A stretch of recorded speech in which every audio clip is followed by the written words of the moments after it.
Hi friends, recently ইথিওপিয়াতে একটি shield volcano যেটার নাম হাইলিগুভি, এটা ভলকানোটা ইরাপ্ট করেছে এবং অলমোস্ট 10 থেকে 12,000 বছর পরে এই ভলকানোটা ইরাপ্ট করেছে এবং এটা আমাদের ইন্ডিয়ানসের জন্য প্রচণ্ড কনসার্নিং। তার কারণ হচ্ছে এটা আগে তো জেনে নেওয়া যাক যে এটা আগে একটা ডরমেন্ট ভলকানো ছিল, মানে এতদিন ধরে এটার মধ্যে কিন্তু কোনো রকম ইরাপশন দেখা যায়নি।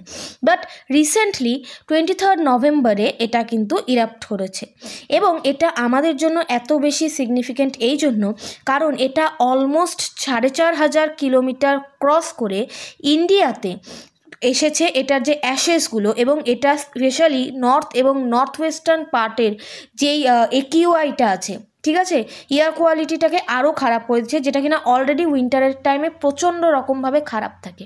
তো এই জন্য এই ভলকানিক ইরাপশনটা আমাদের জন্য প্রচণ্ড কিন্তু কনসার্নিং হয়ে যাচ্ছে। এই জন্য নর্দার্ন ইন্ডিয়াকে কিন্তু হাই অ্যালার্টে রাখা হয়েছে। এবার তোমরা আমাকে বলো তো ইথিওপিয়ার কারেন্সি কী, এবং এরকম আরও ভিডিও জানতে হলে অবশ্যই কিন্তু চ্যানেলটাকে সাবস্ক্রাইব করো, ভিডিওটাকে লাইক করো এবং আমি যেই প্রশ্নটা করলাম সেটার উত্তর আমাকে কমেন্ট বক্সে জানিও।